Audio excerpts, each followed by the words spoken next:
Welcome back to the Autoblog Podcast. I'm Greg Migliore. We've got an awesome show for you this week. It's been a busy week of driving some pretty cool cars.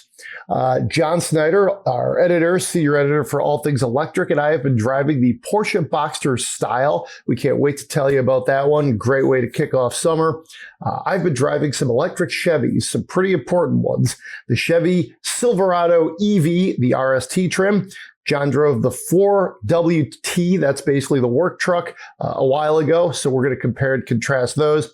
And I also spent some time in the Chevy Equinox electric and the Lexus TX. We like to call it the Lexus Texas PHEV. Talk about the new 911 and the Cadillac Optiq in our news section. And we have an update on spending your money. So with that, John, welcome aboard. How are we doing? Good. Just fresh off the Memorial weekend, kicking off the summer, enjoying the lovely thunderstorms we've been having.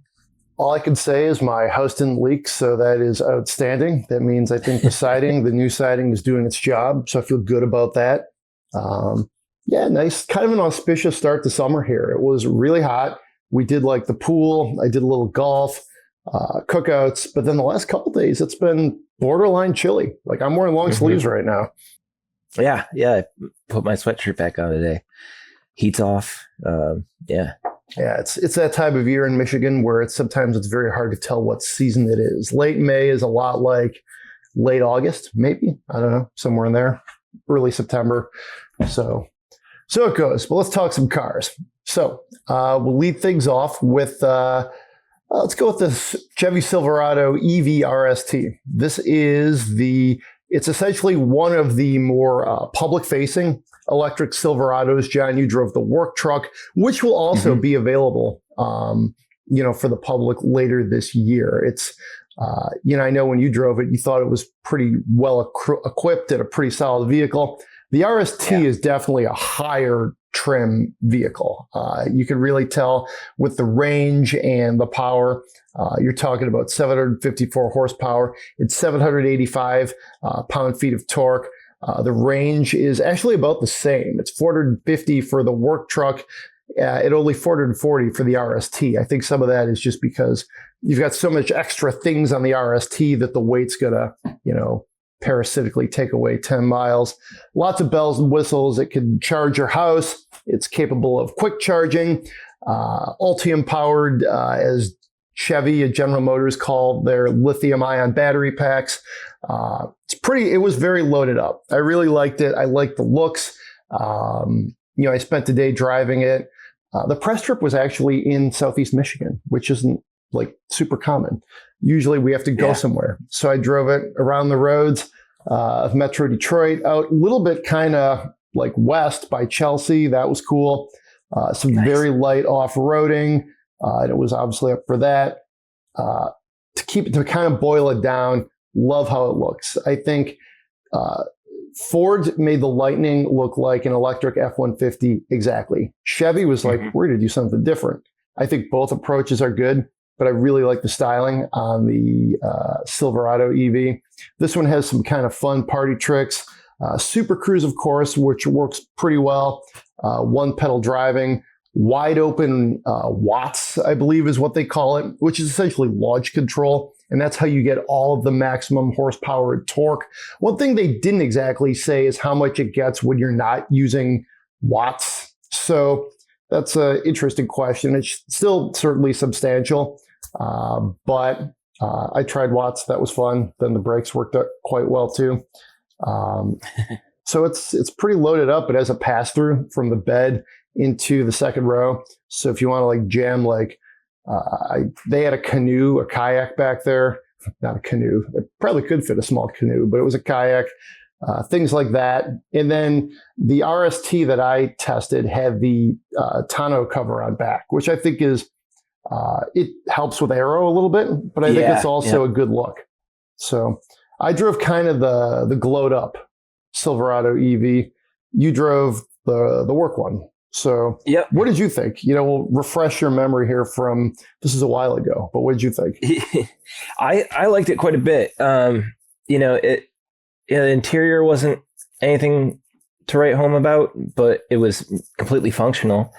But I mean, the truck drove great. It was heavy, you could tell, but it's got that sort of double decker battery pack in there, kind of like the Hummers, which is how you manage to get that crazy amount of range. And also with the two packs, you can achieve the 800 volt charging, which allows you to charge this thing super fast. 350 kilowatts. That's as fast as they come at the moment.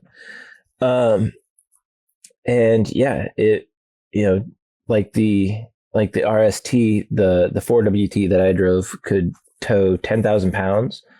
The 3WT, which is came out after that, is they sacrificed some range and added more towing capability. I think like 12.5. Either way, that's really good towing. And I did some towing with the work truck, and it tows really easily. Well, we towed the whole 10,000 pounds, and yeah, it feels quite capable of it. When the truck you're driving weighs as much as as what you're towing, it actually drives pretty well. We didn't get to do any off-roading with it. I would have liked to. I feel like it would do pretty well. But yeah, despite how heavy it is, it drives really well, takes corners well, and that low center of gravity helps. I like the onboard tech, the infotainment works well, and just in general, good truck. I do appreciate that Ford and Chevy both took different approaches. If you want the truck that looks like the truck you've been driving, you've got Ford. If you want something that looks a little different, you've got the Chevy. I do like the look of it with the sail panels. The work truck did not have the midgate like your RST did, so that's pretty neat. I was looking at some of the pictures from your review, and yeah, that kayak, you can put down the midgate so you can stick the tip of the kayak in, and then the tailgate, you can flip up the little lip of it to sort of keep things in place, so it contains things. Pretty clever, pretty versatile sort of storage solutions there. But yeah, great truck, expensive, but so it goes. Yeah, I'll be curious to see, just as they do start to fill in the range. The way they put it for my presentation was we're to have the bookends, is what they called it. So the RST is, at the moment, the adder near the top, then you drove adder near the bottom. So, they're going to have some LT versions in there as well.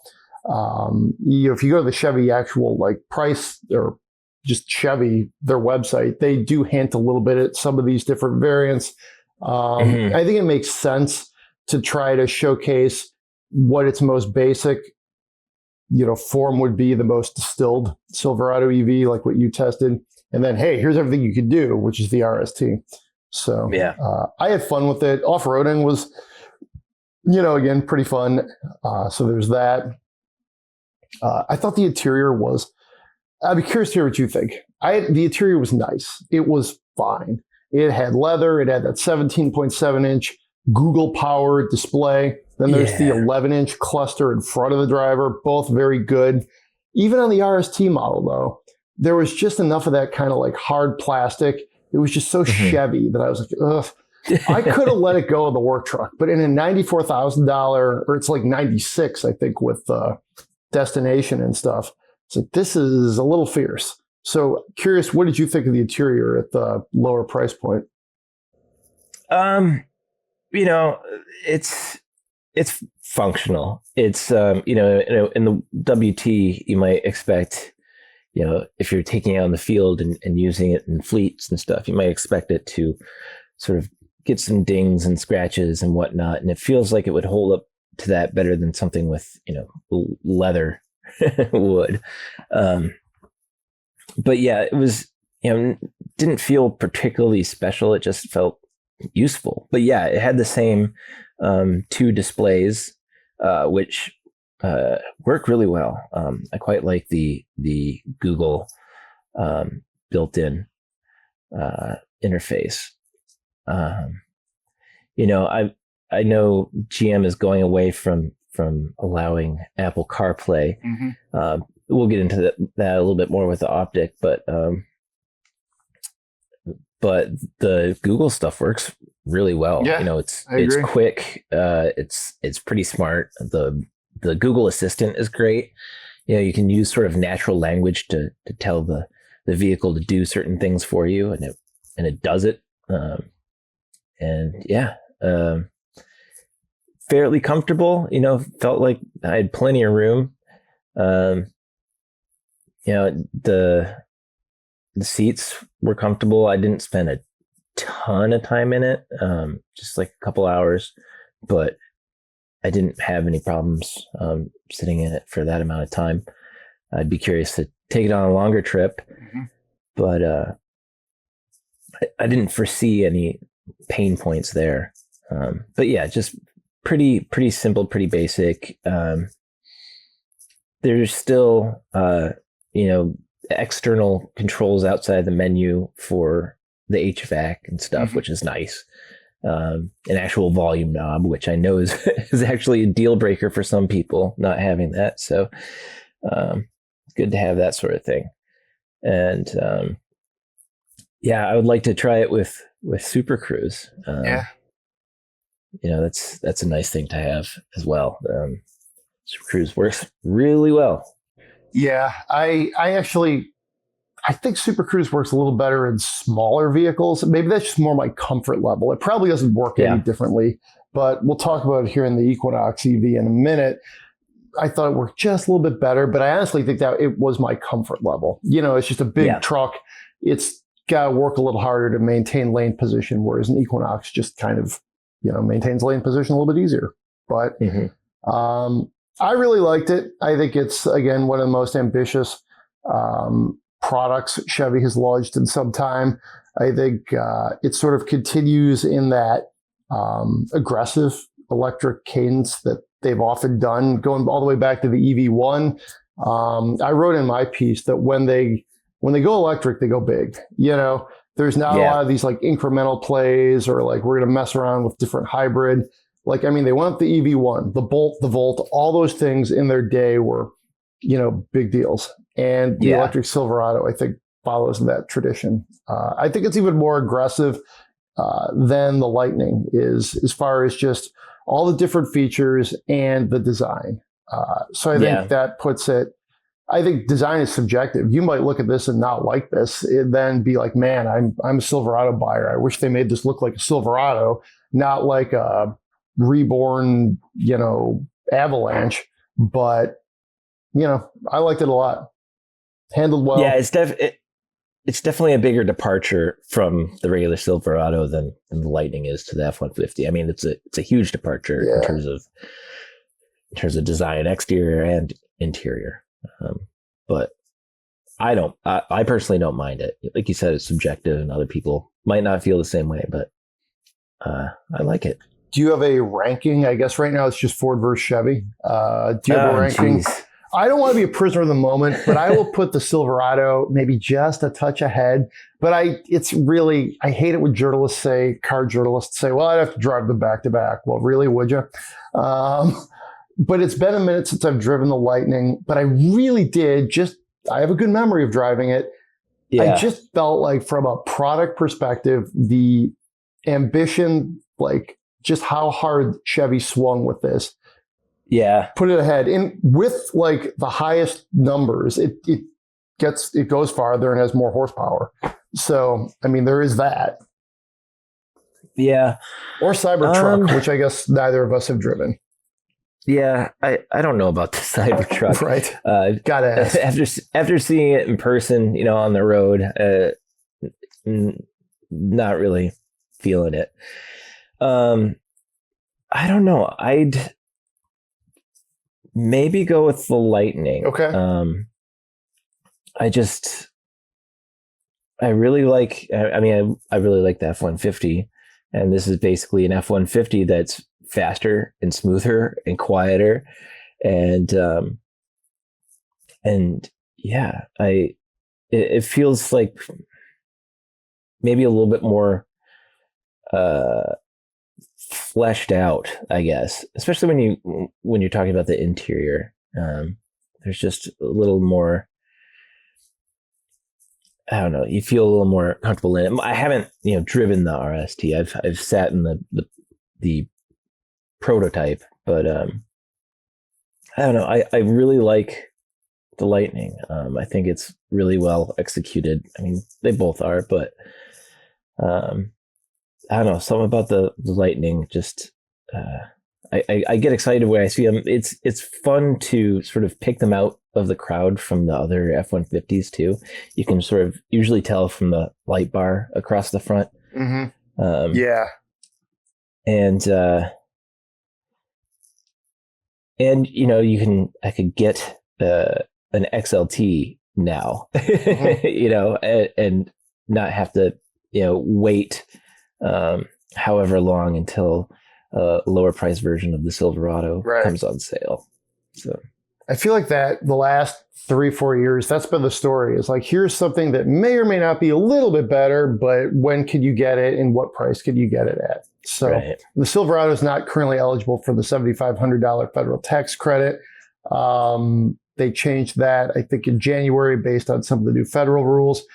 Chevy seemed to think they were going to, any day have it fixed. But I mean, it's been any day since they told me that 2 weeks ago and hasn't happened. So, mm-hmm. I mean, stay tuned on that. I have not heard either way what would go on there. But let's talk about the Equinox EV. Yeah. This one I drove the day after I drove the Silverado. The Equinox went up on Thursday about noon Eastern time. So if you're flipping some burgers on your patio and you want to go back, if you missed this one, check it out. I wrote this one. Really enjoyed, driving 2 different electric vehicles in like 2 days. It was a lot of fun, really was. But I digress. The Equinox, I think, is, so I'm going to go on a limb here and say it's even more important than the Silverado. Here's why. Not everybody needs a truck. The Silverado is obviously a truck. The Equinox is a compact crossover, which is basically the biggest overall part of the market. Like literally, whenever anybody's looking to buy something, they look at a compact crossover, even if they know it or not. It's such a huge part of the segment. And to me, this is where Chevy can bring its electric strategy, its electric cars to everybody. Not everybody needs a mm-hmm. Silverado. I think literally everybody could drive an Equinox. If you just need a small car, if you need it for family use, if you want to load it up, it can be anything you want. You may not want to drive an Equinox, but something like this would fit your needs. That's my argument. This one is eligible for the $7,500 tax credit, which means you can get one, at least currently, or at least on paper, theoretically. That's how it is with these things, in the mid to upper 20s, which is a screaming deal. It's a front wheel drive version. And of course, you got to, go through your accountant to get this, but yeah, you could. And then the top trims like the RS, the 2 and 3 RS, those get into the upper 40s, which again are eligible for the tax credit. And I tested a 3 RS. It was radiant red with black wheels. It was loaded up. It had the adrenaline red interior, which unlike the Silverado, love the interior. It was front wheel drive. So, that's fine. I think around here you would consider an all-wheel drive for performance, but with 213 horsepower and 236 pound-feet of torque and 319 miles of range, that was more than adequate. It was fine. It's, I think the one place I was a little annoyed was when I was merging onto, it was like the late kind of morning rush hour on the expressway, and I had to kind of beat semi for lane position. And I was like, this isn't, there was like an extra beat or second where I was like, come on, Equinox, let's go.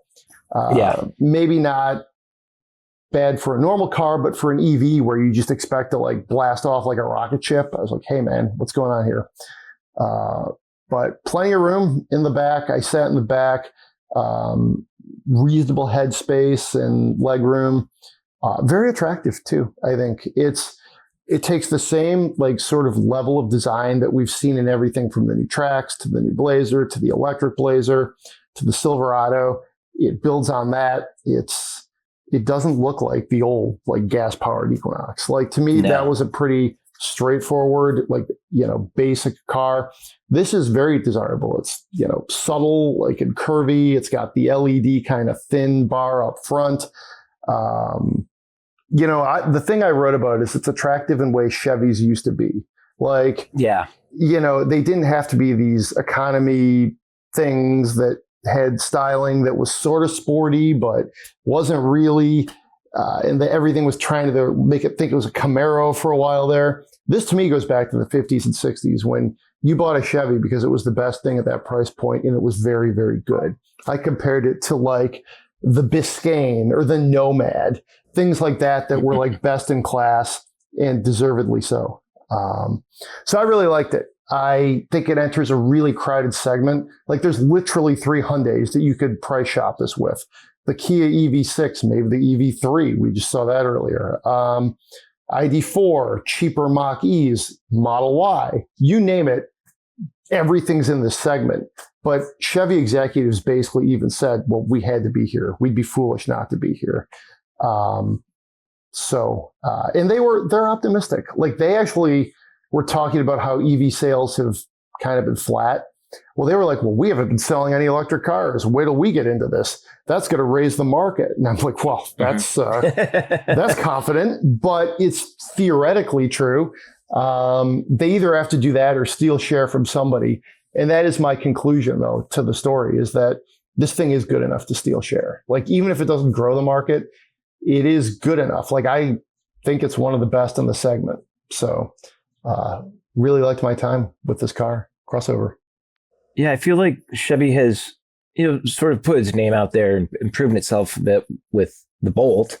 And now that that's gone, this is their entry model in the EV arm.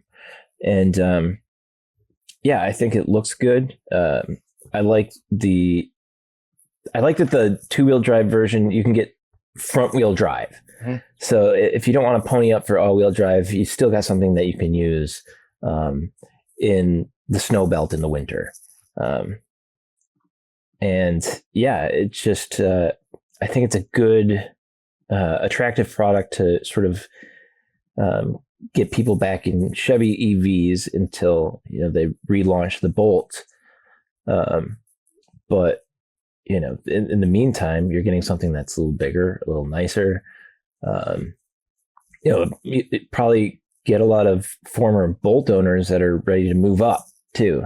So it would be stupid for Chevy not to be in this segment, especially when they've done so well with the Bolt so far. I think this is a really nice looking vehicle. Definitely looks better than the internal combustion Equinox. Oh yeah. And it's attractive in terms of specs, in terms of design, and in terms of price. Yeah, I mean, well said. And then a lot of people have been asking me like, hey, how does this rank against the Blazer? So it's the design, I think, is a little more generic. So, I mean, there's that, but still attractive. It's a front-wheel drive based vehicle. The Blazer is rear-wheel drive. They're both all-wheel drive. The Blazer is like an inch longer, give or take. So it's a little bit bigger, and it does go against, I would say, all those things I just named, but it's a little more of a true, like, say, Mach-E competitor with the rear-wheel drive sort of underpinning. It is a little bit bigger. It is more expensive. It is sportier. There's going to be things like an SS version.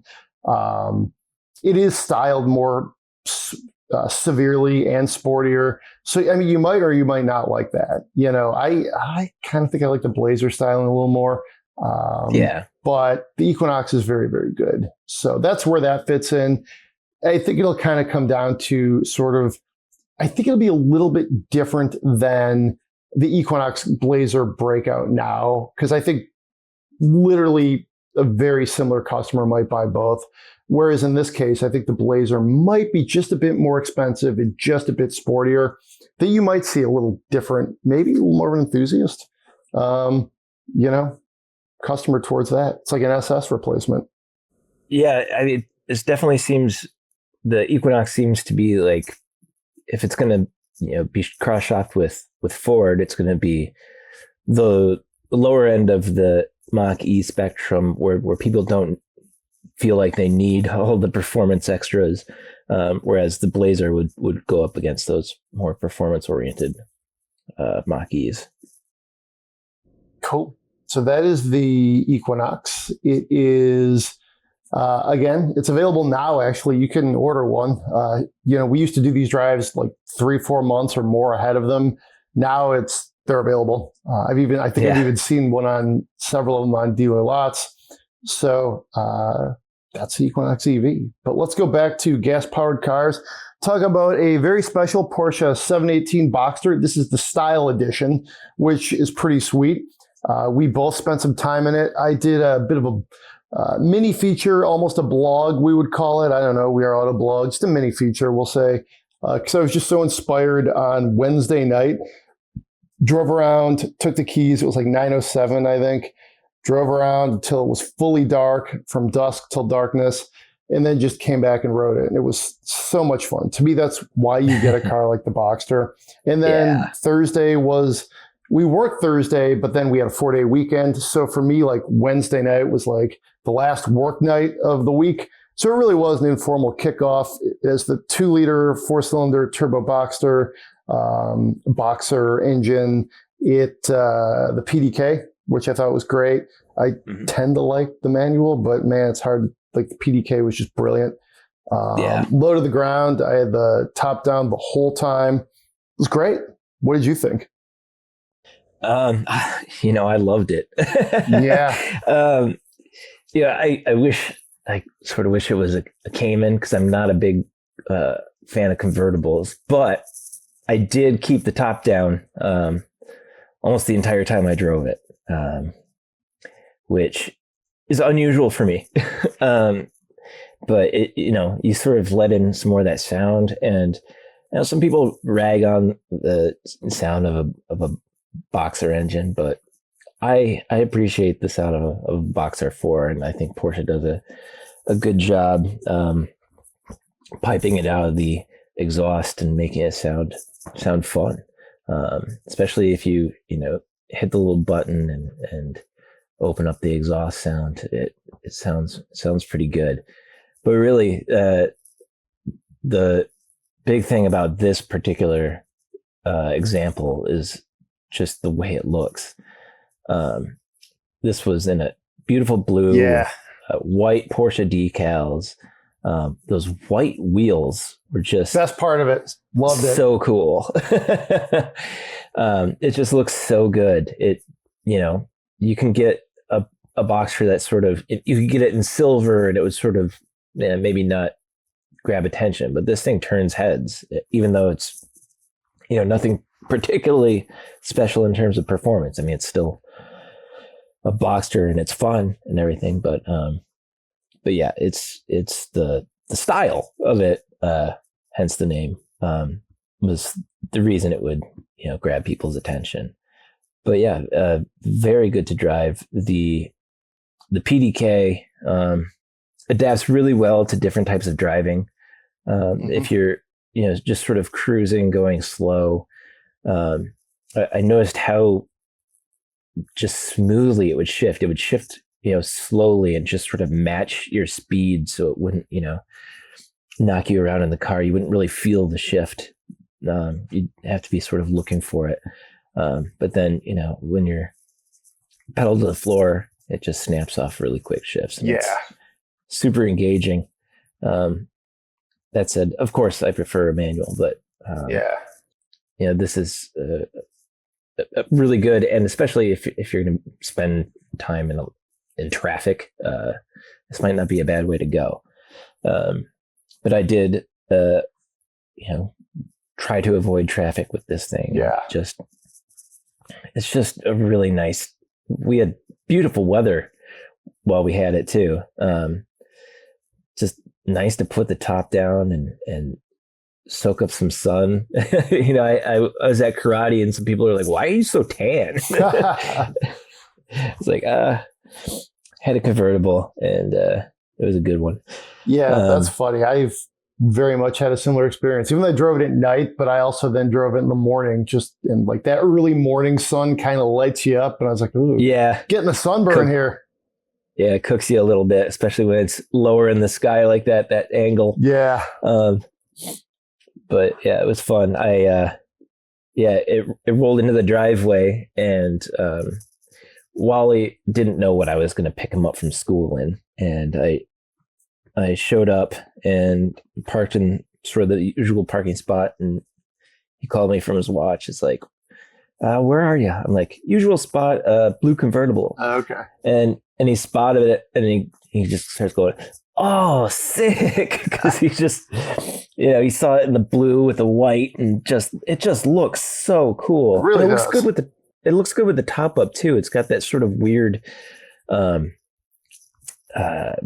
on black Boxster logo on the top that is really sort of hard to see, but it's neat when you spot it.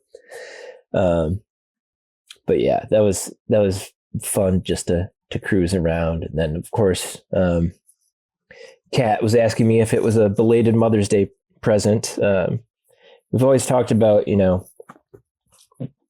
someday when we get a weekend car, maybe when the kids are, have cars of their own and we are not carting them around, what will we get? And sort of go back and forth between a Boxster or a Miata.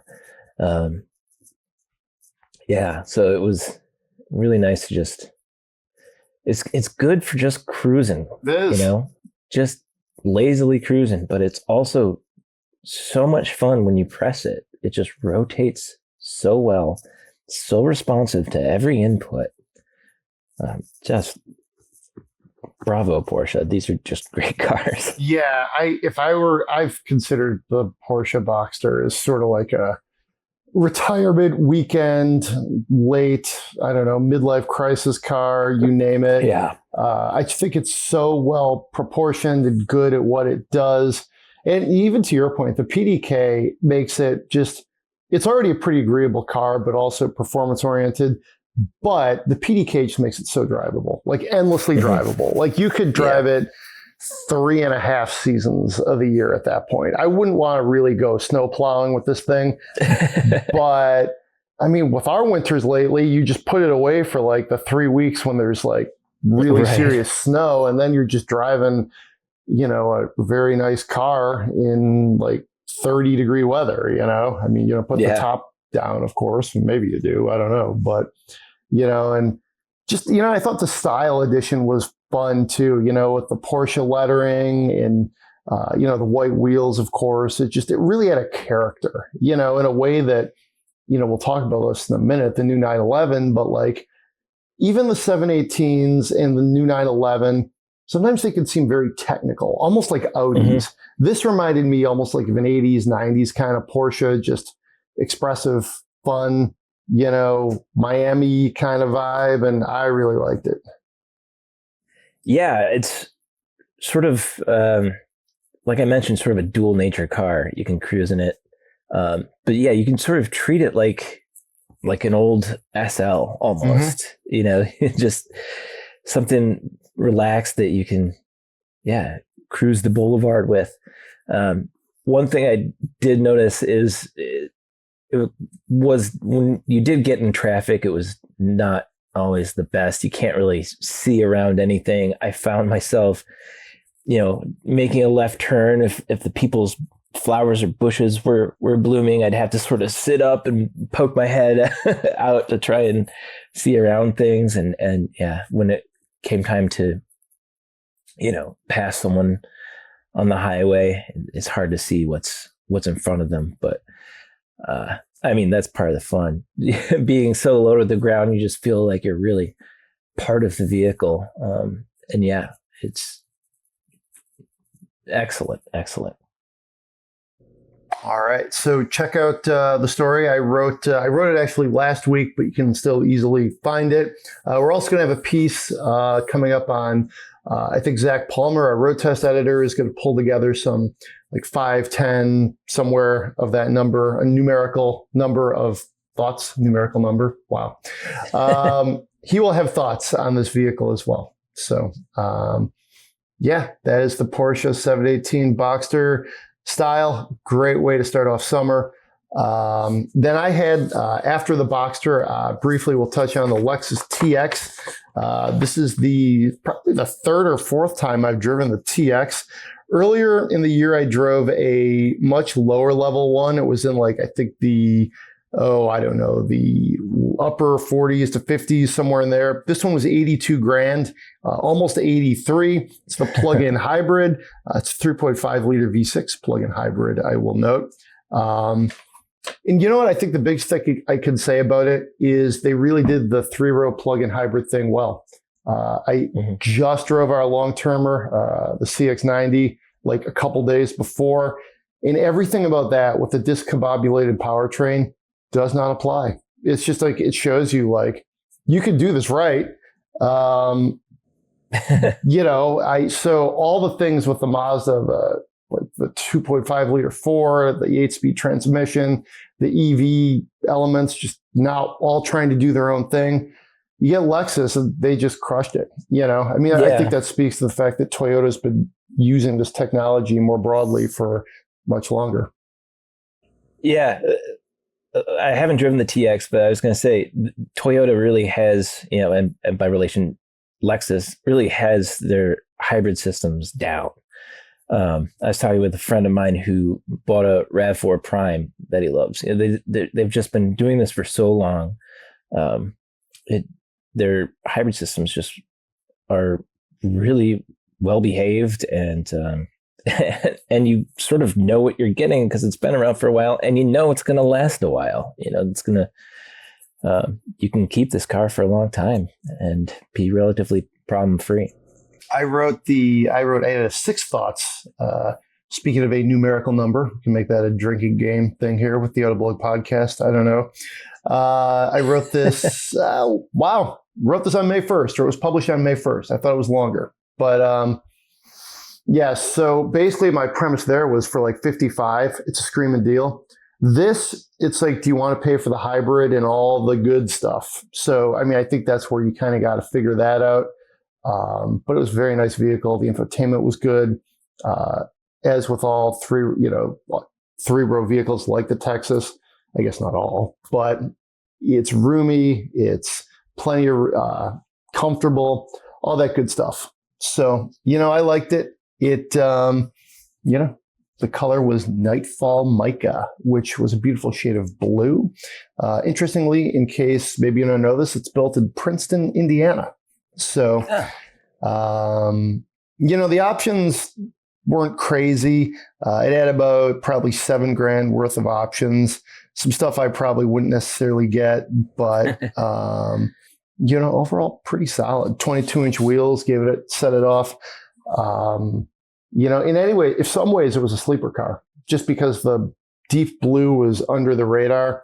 It didn't quite look like the $82,000, $83 almost $1,000 vehicle that it is. Whereas the $55,000 one, which was gray and had kind of like a sport element, that looked expensive. And I think that, that 30 grand delta, there's a lot to, a lot of different versions of the TX you could get. So I think it's a very strong entry for Lexus. Yeah, and it's a really good looking car, in my opinion. And I just pulled the configurator to look at this Nightfall Mica. That is a beautiful color. Yeah. Especially up front, the body color across the grille underneath the light bar looks really good. I look forward to driving it at some point, but yeah, it does look quite. I like the moving away from the severeness of the old spindle grille and this more sort of understated.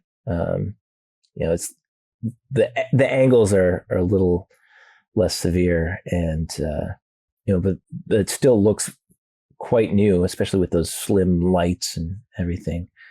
But yeah, I really am curious to drive it, and I do appreciate, it can be frustrating at times when there's such a wide price gap between the upper and lower versions of the car, and if you get the lower version, you feel like you're missing out and stuff. But in some versions, when there's especially when there's different powertrains to choose from, and one of them's a plug-in hybrid, giving the customer that choice, if they really want that car, they can get in it for less and just pick and choose the things that they want, and you don't have to do the plug-in hybrid. All right, so I guess we should talk about another hybrid. That is the new Porsche 911. One of the versions will come as a hybrid variant, which that's definitely going to put some Porsche people on their heels. Some will be totally fine with it.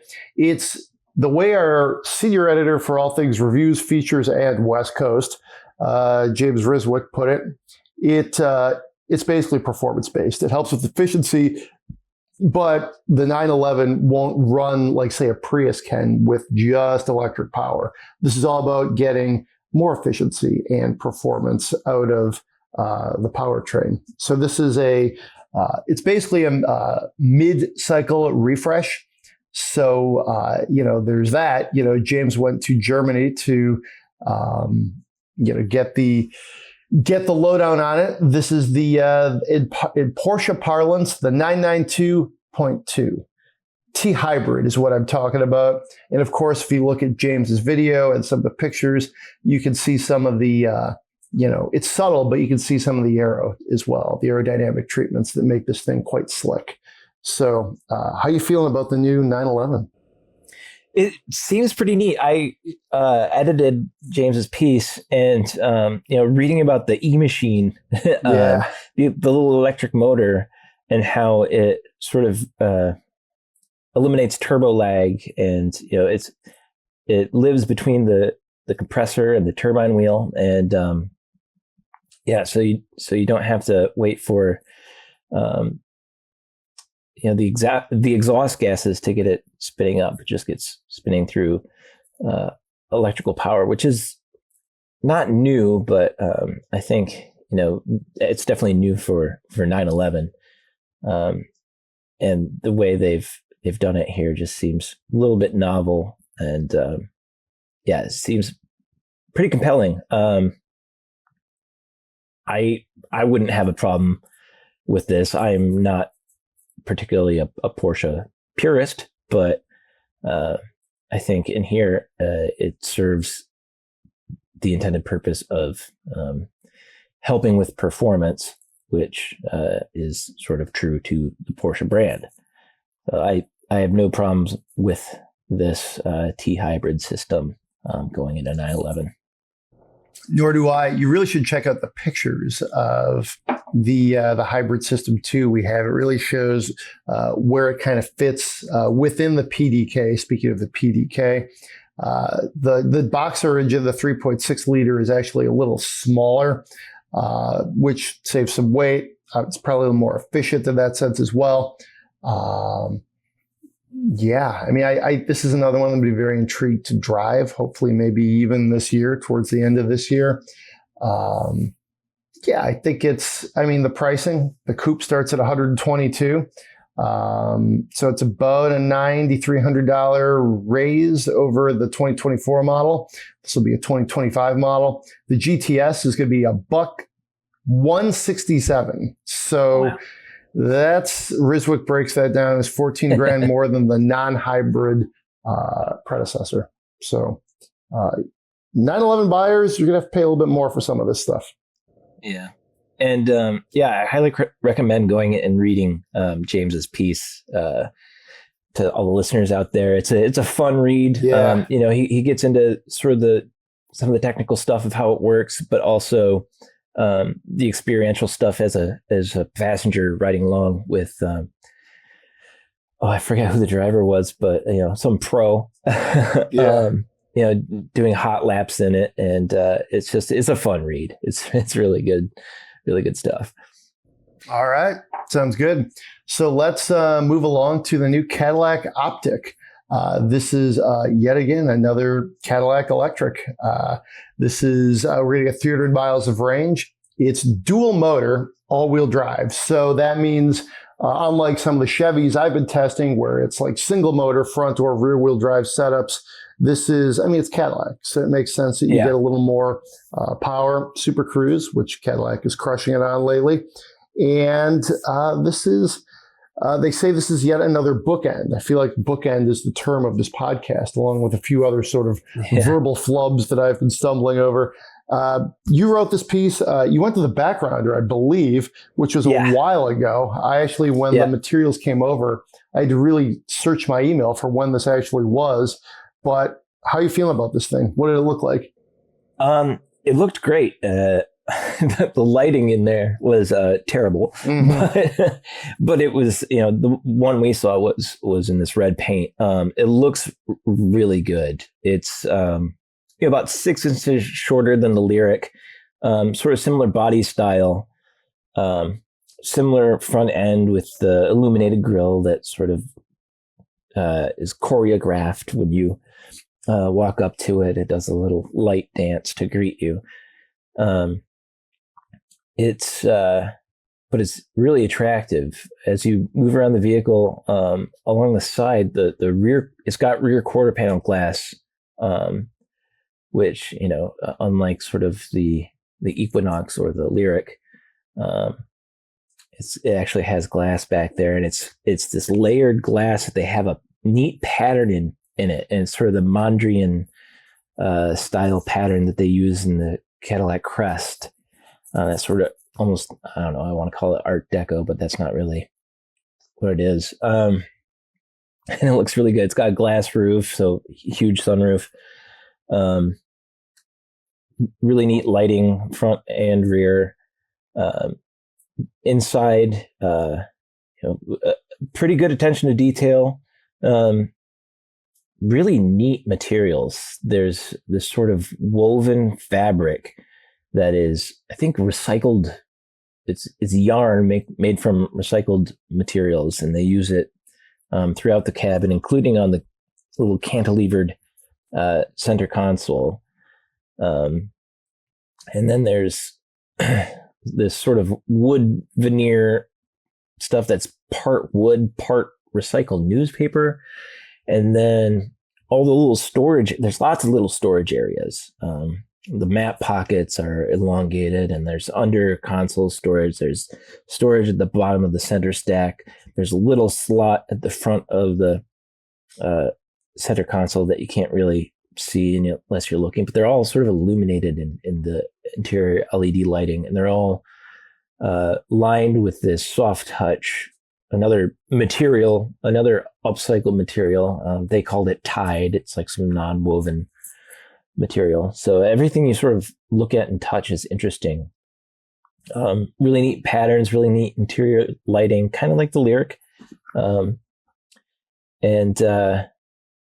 Felt really comfortable and roomy up front to sit in.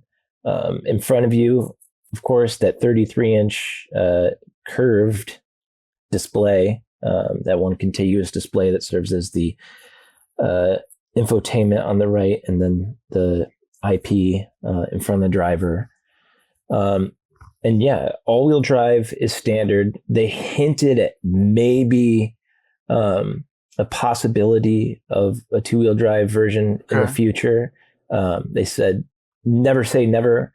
And they said, we've got to leave a few unanswered questions to keep you all coming back. And the chief engineer said, there's reason to come back. So there's going to be more announcements about the Optiq. The main thing that Cadillac was getting at was they're listening to their customers as they build this. And if people want, more versions, they will offer them. But to start, it's going to start around $54,000. They say it's going to come in sport and luxury trims. standard all-wheel drive, standard Super Cruise, which is kind of neat. Standard 19-speaker AKG audio system with Dolby Atmos. And of course, it uses Google built in. No Apple CarPlay, though it will pull some of your apps off your phone and embed them in the infotainment. So it's almost as though they're native. And that way, like they said, the Dolby Atmos works better when it's embedded. You get the full sound quality rather than if you're using CarPlay or something wireless like that. And yeah, they also were a little bit coy about potentially making a smaller EV at some point. Cadillac branded or GM branded or Cadillac specifically. Okay, interesting. Is what I was taking away from it. Interesting. They said they wouldn't really speak on it, but they said they're listening to the customers. And another interesting thing they said is, they are going to have they're keeping internal combustion vehicles around for now. They're going to offer the all electric lineup. Come 2030, they have, the whole lineup from small to large. But they're still going to be offering internal combustion. And they said, we're going to let customers be the guide going forward. I think, as EV sales have flattened, they've sort of, been a little less bullish on an all EV future. So, they're sort of taking a two-pronged approach, but they're pretty optimistic about the Optiq, and for good reason. It looks good. It's got a lot of content. Really nice interior, really nice design, good tech. And I'm curious to see what they do in the future. And I'm also curious to drive it. It should be pretty good. 85 kilowatt hour battery. They say they're estimating 300 miles of range. So, that's maybe not the, crazy mileage that it would have been a couple years ago. It's more sort of middle, lower end of what people expect from a high-end EV nowadays. But yeah, it's a good-looking car, big cargo space, little short on rear headroom. That was the one sort of thing I noticed that would be a little bit of a drawback. But plenty of legroom in the second row. But yeah, interesting vehicle, attractive, and just the next step in the Cadillac EV lineup. All right. Check out John's story. It's pretty interesting. You can get a good look at what this is and how it does and all the different specs and details, even estimated pricing. It starts at $54,000. Is this thing, do they know it's going to be eligible for the tax credit? I think so. TBD sometimes, or you think so? Okay. It's going to be built in Mexico. And production starts this fall. So, barring any changes, they are selling it in China as well. And I'm not sure if I think those ones are made in China, but for the North American market, it will be made in North America. All right. Sounds good. All right. Well, let's go to Spend My Money. We have an update. This is, let's get into it, read it here. Hi again, gentlemen. Thanks a lot for your response. I loved hearing your opinions. After hearing your thoughts, I became obsessed with Mustangs and Camaros. Your points are all true to point. Well, thank you. Modding them will pretty easily get me to 700 horsepower with some extra cash. But I found that even though I like the Mustang GT, the S550, both of these guys are too small. I found out after putting a deposit down on a Mustang GT and then went to try a Challenger RT. Well, it was super obvious to me. It was way more comfortable. Plus, the rear seats are usable. Well, that's true, at least for my 4-year-old in her booster seat. I ended up picking up a 2016 SRT 392 in B5 blue with 16,500 kilometers on the dial. You guys can do the math on that. Convert it to miles and the Trek Performance package. Nicely done. I'm loving it so far. His brother has a BMW M5 and it won't beat that. Well, Avi. But maybe down the line, we'll stroke it to a 426. That's kind of cool. Forge the internals, maybe put a supercharger on it. We'll see. There we go. All right. Pics are attached. Thanks for your advice. Love the show. So thanks for writing. Really appreciate the update. I think, glad it worked out for you. It sounds like, there's a lot of cool, cool things you can do with this car. We're glad you're happy. I think I forgot to mention the name. Dan Penton wrote this off to us recently. So thanks for writing. Thanks for listening. Good move, I think. You think, John? Yeah. And good point about the rear seat. If you want to fit a kid in. The back seat of a Mustang can get a little claustrophobic. Yeah.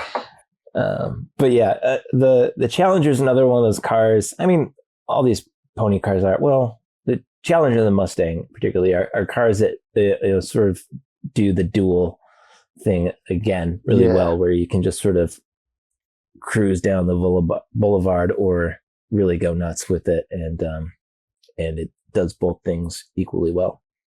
All right. Sounds good. All right. It is the first weekend of June. It is summer. Is there anything you're cooking or drinking that you would like to recommend to our listeners there, John? Let's see. I've been on a falafel kick lately. Okay. I haven't been making it, so I'm gonna have to. We've made it from like a box recently. But I've never made my own falafel from scratch. So I think I'm going to do that.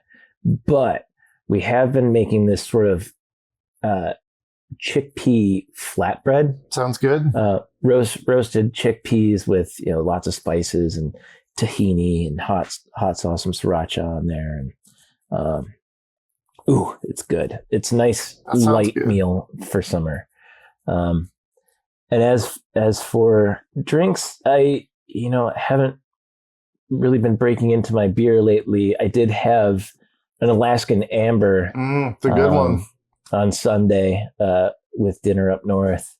And I forgot how good that, I mean, Ambers aren't necessarily my favorite beer, but that one is really good. And it brings back memories from when I first had it in Alaska.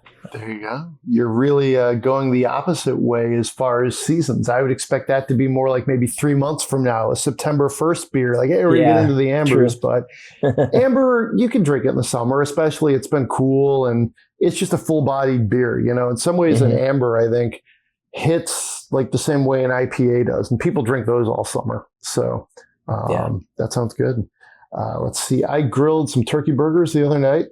Had to definitely get the foil out for the grill that way because turkey burgers will fall apart. So I did that. Yeah. Highly recommend that recipe. They were kind of like a onion jalapeno recipe. Worked out pretty good.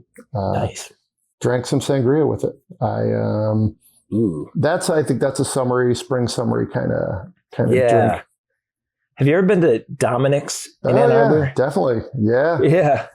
Yeah, that's total summer place. Very go summer, and get your big giant mason jar full of sangria and drink that out in their sort of courtyard patio. Yeah, no, that's good. If it's been a long time, but they have pizza too, don't they? If I'm thinking right, they've got lots of good food. Do they? Okay. Surprisingly, like I never thought about them as a food place, but they have a pretty big menu, or at least they did last time I was there, which was a year or so ago. Yeah, no, they have good sangria. That's if you're in the Ann Arbor area, they do it right. Yes, they do. All right. Well, send us your spend my monies. That's podcast@autoblog.com. If you enjoy the show, we'd love it if you give us 5 stars and a good review. It helps us get the word out on Spotify and Apple Podcasts, wherever you get this show. Be safe out there. Thanks for hanging out this week, John, and we'll see you all next week.